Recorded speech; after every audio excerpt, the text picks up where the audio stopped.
Hello my loves, welcome back. So today we are talking about synastry again, and I know you guys love these videos. So today I've chosen a goodie and one that I have personal first-hand experience with, and that is the Sun conjunct the North Node in synastry.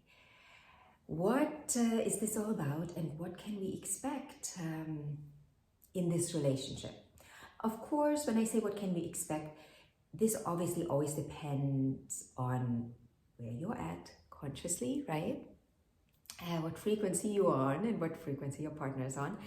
And then also what house area we talk about, what element, what sign we are talking about. But I will give some examples here. So yeah, let's dive right in. Well, what is the sun? The sun is our guiding light. It's how we shine our unique essence into the world. It is what makes us special. It is also a magnetic force. Now, what is the North Node? Well, the North Node and the South Node, they always come as a pair. So the North Node is where we are heading, right? It's our karmic potential.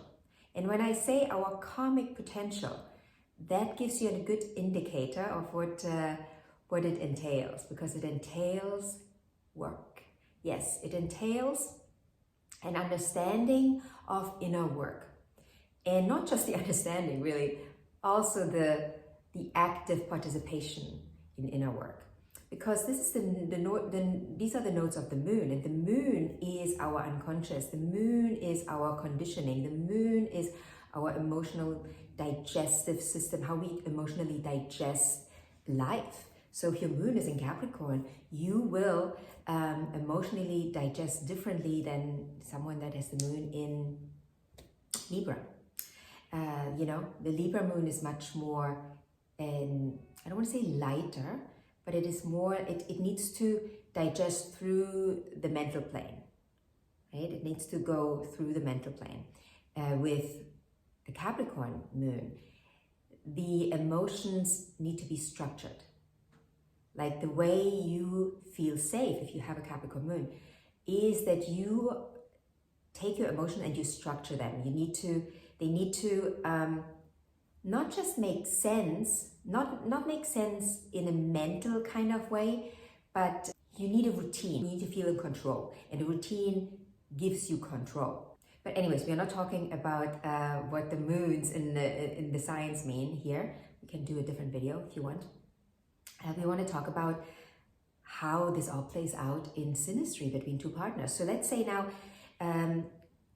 someone's guiding light is coming together with the other person's karmic potential. Now, this means the sun person will trigger that North Node person in a way where they have to do their inner work. And this is a very interesting connection, because it will feel very familiar, but also often very uncomfortable.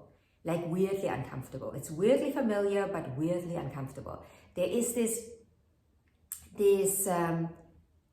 understanding of, oh, I feel seen. I feel seen by that person, right? Especially the North Node person will feel seen. But also because energies flow both ways, the Sun person will feel seen by the North Node person. So we feel seen, but also we feel like we are undergoing some kind of restructuring almost. We go really deep, and depending on, again, where we are at, we might give up. We might not feel like that we can handle that, because with the Sun, this part of us that needs quote-unquote work will be illuminated. Nothing is hidden, right? The sun shines a light on that part of us that that is basically in development, that is not something that we are super familiar with. It's something that we also possibly have hidden, it's a, it can bring up a lot of inner child wounding. It can bring up a lot of, well, because the sun is opposing the south node, so the sun sees, the sun sees everything, right? The sun can basically look through the north node person. And that can, again, depending on who you are, feel very uncomfortable, or it can give you a feeling of safety if you've already are on the path of doing your inner work. If that is something you've already been doing, then the help of the sun, the illumination that the sun is giving you, can feel highly valuable, and you're happily receiving it, even though it makes you feel a little comfortable. But if inner work is not really something that has been on your agenda, the sun will bring it on to your agenda, and it might not be to your liking. So again, this is a pairing that is karmic, and this can also feel like a soul connection, the soulmate connection, because we are dealing with the sun and the moon here. That there is a connection that is beyond words, right? We cannot put a word onto this. This is special, right? We call it a special relationship, like a relationship like no other, because of the nodes of the moon being involved.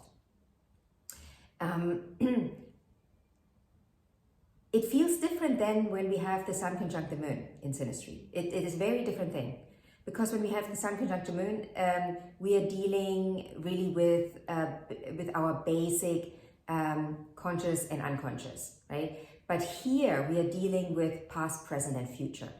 We are dealing with the whole shebang, and this is something that can catapult both people forward in a way that they could have never expected from a relationship. Right? This could be quantum leaps, doing quantum leaps together, but we have to both be on board. So yeah, this is an aspect that, like I said, I have a lot of personal experience with. I've experienced it more than once, and it's a very current experience for me too. So, and I experienced it on both sides. I experienced being the sun, and I experienced being the north node person. And I would say with the sun, when I was the sun, I felt more comfortable. Being the north node is a little bit uncomfortable and unnerving sometimes, and it is still like it feels more magnetic being the north person. You feel more the magnetism, like you're drawn in more. I feel more drawn in, whereas in the other when it was the other way around, I probably felt more like I was drawing the person in, right? Nonetheless, both